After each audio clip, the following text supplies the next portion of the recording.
교재 29쪽입니다. 나오미와 룻은 베들레헴 땅으로 다시 돌아왔지만 그곳에서 새로운 삶을 살아가기란 쉽지 않았습니다. 어느 날 간간히 밭에서 이삭을 줍던 룻은 보아스를 만나게 됩니다. 보아스는 룻이 어려움 가운데에서도 나오미를 따라 베들레헴 땅으로 온 것을 듣고 룻에게 호의를 베풀며 이삭을 줍는 일에도 많은 편의를 제공해 줍니다.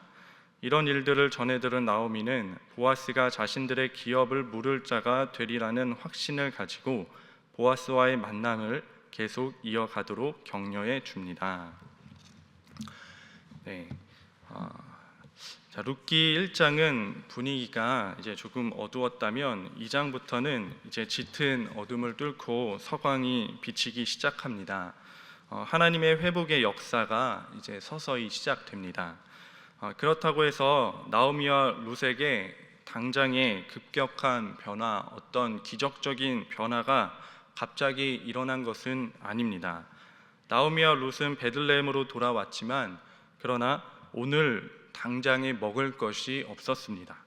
그래서 룻이 지금 오늘 할 수 있는 일은 이삭 줍는 일이었습니다. 이삭 줍기란 하나님의 율법에 나와 있는 제도인데요. 레위기 19장 9절에서 10절 말씀입니다. 너희가 너희 땅에서 곡식을 거둘 때 너는 반 모퉁이까지 다 거두지 말고 내 떨어진 이삭도 줍지 말며 내 포도원의 열매를 다 따지 말며 내 포도원에 떨어진 열매도 줍지 말고 가난한 사람과 거류민을 위하여 버려두라. 나는 너희의 하나님 여호와이니라. 하나님은 농부들이 수확할 때 이삭까지 싹 거두지 못하도록 율법으로 제정해 주셨습니다. 농사 지을 땅이 없는 가난한 사람들이라도 이삭이라도 주어 끼니를 먹을 수 있도록 이제 배려한 것이지요. 그래서 아무리 내 소유의 밭이라고 해도 거기서 이삭을 줍는 사람을 막으면 안 되었습니다. 그래서 룻도 이삭 줍기에 나설 수 있었던 것입니다. 룻은 이제 밭에 떨어진 한 톨 이것을 이른 아침부터 저녁 늦은 시간까지 열심히 주었습니다. 7절에 따르면 쉬지도 않고 이삭을 주었습니다. 혹시 이삭을 줍는 룻의 모습이 낭만적으로 보이시는지요? 어쩌다 한번 우리가 들이나 산에나 가서 쑥이나 이제 미나리를 뜯는 것은 낭만적일지도 모르겠습니다.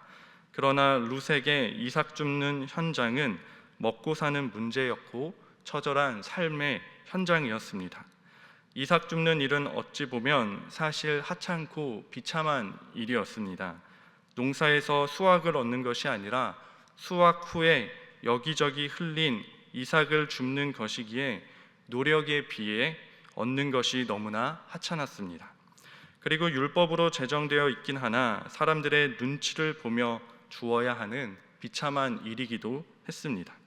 그럼에도 룻이 이삭을 주어야 했던 이유는 베들레헴이라는 은혜의 자리로 다시 돌아왔음에도 이삭을 줍지 않고는 살아갈 수 없었기 때문입니다.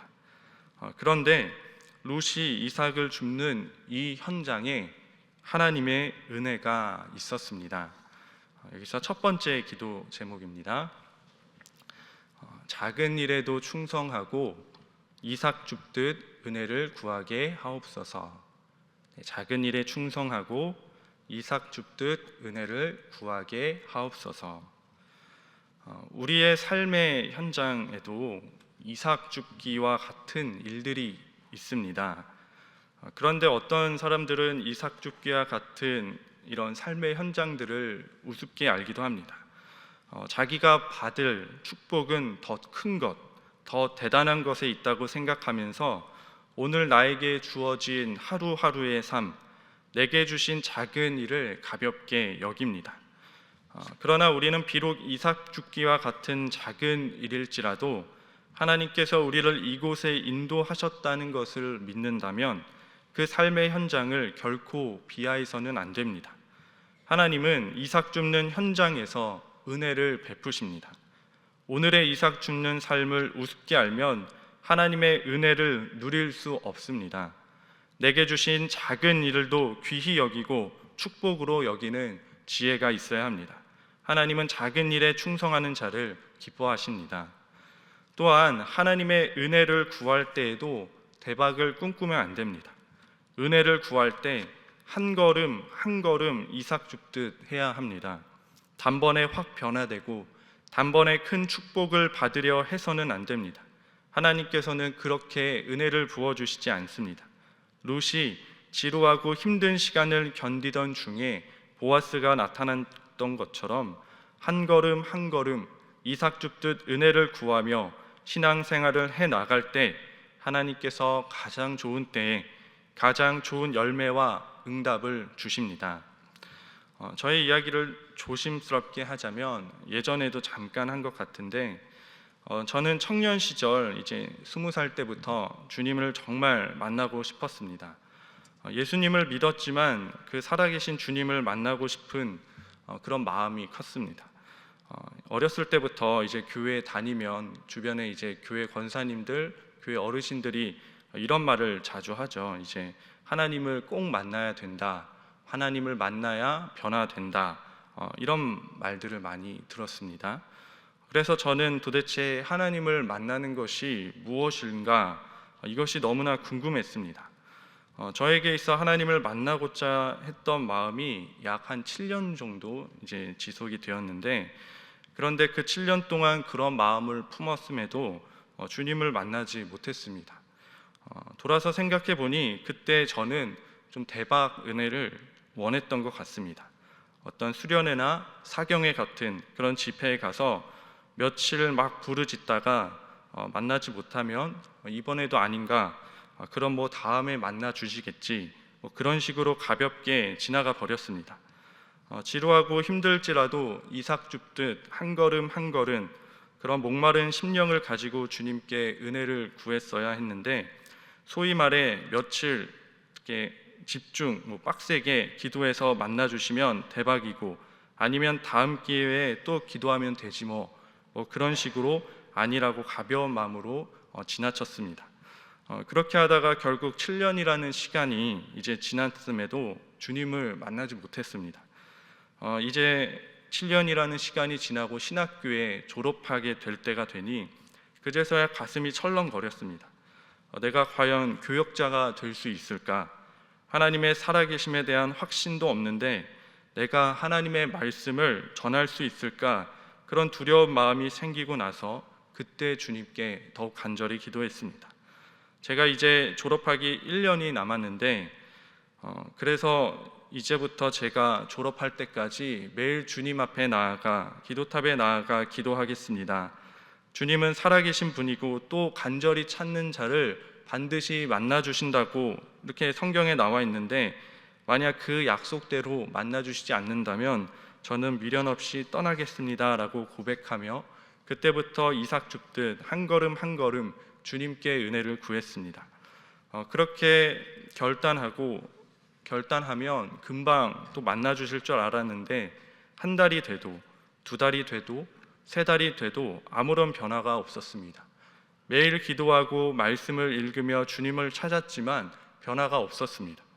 6개월, 7개월 정도 넘어가니 목이 타는 것과 같은 그런 목마름이 생겼습니다. 왜 나는 만나주시지 않는 것이냐고. 다른 사람들은 쉽게 만나주는 것 같은데 나는 왜 안 만나주시는 것이냐고 하나님께 큰 소리를 낸 적도 많았습니다. 매일같이 포기하고 싶었고 그만두고 싶었지만 지금까지 기도한 것이 너무 아까워서 끝까지 한번 해보자라는 마음으로 계속해서 기도탑 앞에 주님 앞에 나아갔습니다. 그리고 한 8개월 정도 지난 시기에 그날은 몸이 정말 매우 안 좋았습니다. 그래서 이제 포기하자, 나는 아닌가 보구나 하고 이제 잠을 자려고 하는데 잠이 계속해서 오지 않는 것입니다. 자려고 해도 잠이 오지 않고, 그래서 다시 한번 몸이 좋지 않지만 그냥 기도하러 올라가 보자 하고 올라갔는데 그날 감사하게도 주님을 만나게 되었습니다. 요즘 위임 목사님께서 다니엘서 말씀을 전하고 계시는데 저는 다니엘서 말씀을 읽고 볼 때마다 가슴이 두근두근 거립니다. 왜냐하면 다니엘서 말씀을 읽다가 제가 주님을 만났기 때문입니다. 그때 말씀을 읽으면서 하염없이 눈물이 흐르고 또 회개 기도가 나오며, 그리고 그 거부할 수 없는 하나님의 사랑이 느껴지며 그것이 믿어지고, 제가 신학교를 다녔어도 10분 이상 기도를 하지 못했는데 기도의 은혜를 받으니 기도하는 것이 즐겁고 참 기뻤습니다. 그 이후로 저에게 정말 소중한 분, 제가 정말 바라고 원하는 분은 성령님이었습니다. 사람들이 복음으로부터 주어지는 그 성령님께 관심을 갖고 이런 성령님의 깊은 은혜를 받게 되면 얼마나 좋을까라는 그런 생각을 하게 되었고, 또한 제가 그때 느낀 것이 목마름의 깊이만큼 하나님께서 더 깊은 은혜를 채워주시는 분이구나 라는 것이었습니다. 사랑하는 성도 여러분, 부끄럽지만 저의 이야기를 조심스럽게 한 이유는 은혜를 구할 때 로또식으로 단번에 큰 축복을 받으려 하기보다 이삭 줍듯 한 걸음 한 걸음 은혜를 구하는 것이 필요하기 때문입니다. 그 과정이 지루하고 힘들고 타는 목마름이 생길 수 있지만 그것이 바로 축복입니다. 지루하고 힘든 만큼, 타는 목마름만큼, 타는 목마름의 깊이보다 더 깊은 은혜를 하나님께서 반드시 채워주시기 때문입니다. 주님께서 만나주심의 은혜가 저와 여러분들 가운데 임하기를 주님의 이름으로 축복합니다. 두 번째 기도 제목입니다. 우리의 염려를 주님께 맡기게 하옵소서. 우리의 염려를 주님께 맡기게 하옵소서. 룻은 이삭 줍는 자리에서 우연히 보아스를 만납니다. 이것은 우연이라고 기록되었지만 사실은 하나님의 섭리였습니다. 보아스는 룻에게 은혜를 베풀어 주고, 그런데 어떤 은혜를 베풀었는지 살펴보면 룻기 2장 8절 말씀인데 이런 말씀이 있습니다. 이삭을 주우러 다른 밭으로 가지 말며 여기서 떠나지 말고 나의 소녀들과 함께 있으라. 보아스는 룻이 자신의 밭에 거하면서 떠나지 말고 여기서 이삭을 주어라 라고 말합니다. 이 말은 이곳에서 나의 밭에서 안전하게 내일도 이삭을 줍고 또 내일뿐만 아니라 추수하는 기간 동안 계속해서 안전하게 여기서 이삭을 주어도 된다라는 그런 말입니다. 그리고 이 말은 룻의 내일을 책임져 주겠다는 보아스의 약속입니다. 룻은 보아스를 만남으로 인해 내일 일을 걱정하지 않아도 되는 은혜를 받은 것이지요. 예수님께서도 우리에게 이런 말씀을 하셨습니다. 그러므로 내일 일을 위하여 염려하지 말라. 내일 일은 내일이 염려할 것이요 한날의 괴로움은 그날로 족하니라. 그리고 사도 바울도 빌립보서에서 아무것도 염려하지 말고 다만 모든 일에 기도와 간구로 너희 구할 것을 감사함으로 하나님께 아뢰라 라고 말씀합니다. 여러분, 예수님은 우리의 구원자이십니다. 그리고 동시에 우리의 주님이십니다. 예수님께서 우리의 주님이시다라는 말씀은 저희가 얼마 전에 나누었던 것처럼 예수님께서 우리의 왕이 되시며 우리의 주권자이시다라는 의미입니다. 그러니 내일 일은 내 것이 아닙니다. 우리의 내일은 주님의 손에 달려 있다는 말씀입니다. 그렇기에 우리는 그저 우리의 염려를, 우리의 걱정을 주님께 맡기고 오늘을 감사함과 믿음으로 살아야 합니다. 예전에 한 목사님의 신앙의 글을 읽다가 은혜를 받은 적이 있는데 어떤 말이었냐면 염려는 드리는 것이다 라는 말이었습니다. 염려를 드린다는 것은 어떤 의미인가? 우리가 예배를 드릴 때 헌금을 드리지 않습니까? 하나님께 헌금을 드리면 그것으로 끝이지요. 하나님께 드린 헌금을 다시 가져오지 않습니다. 염려를 드린다는 건 역시 우리가 헌금을 드리는 것처럼 우리의 염려를 잘 준비하고 정리해서 하나님께 예배를 드릴 때 그 염려를 주님께 드리는 것입니다. 그 염려를 드렸다면 하나님께 드렸다면 더 이상 그 염려를 나에게 가져와서는 안 된다라는 그런 의미입니다. 그러니 염려가 있다면 그 염려를 잘 준비해서 하나님께 드리십시오. 그러면 그때 하나님이 우리를 위해 준비하신 평강을 주십니다. 세상에 그 어떤 것도 줄 수 없는 평강의 선물을 받게 될 것입니다. 우리의 내일을 보장해 주시며 평강의 은혜를 경험하는 저와 여러분 되기를 주님의 이름으로 축복합니다. 세 번째 기도 제목입니다. 하나님의 사랑이 믿어지게 하옵소서. 하나님의 사랑이 믿어지게 하옵소서. 2장 14절 말씀입니다. 제가 읽겠습니다. 식사할 때에 보아스가 룻에게 이르되 이리로 와서 떡을 먹으며 내 떡 조각을 초에 찍으라 하므로 룻이 곡식 빼는 자 곁에 앉으니 그가 볶은 곡식을 주매 룻이 배불리 먹고 남았더라. 앞서 보아스는 룻에게 자신의 밭에서 이삭을 줍게 하는 은혜를 베풀었습니다. 내일을 보장해 주겠다는 그런 약속이며 그런 은혜였습니다. 이뿐만 아니라 보아스는 지금 말씀에서 룻을 식탁의 자리로 불렀습니다. 그 식탁의 자리에서 보아스는 룻에게 떡을 주며 배불리 마음껏 먹게 했습니다. 피곤하고 지친 육신의 피로를 회복시켜 주었습니다. 그리고 보아스는 그냥 먹을 것만 준 것이 아니라 떡을 초에 찍어서 먹으라고 또 자상하게 챙겨줍니다. 초에 찍어 먹으라고 자상하게 챙겨준 것은 룻의 허기진 마음까지도 채워준 것입니다.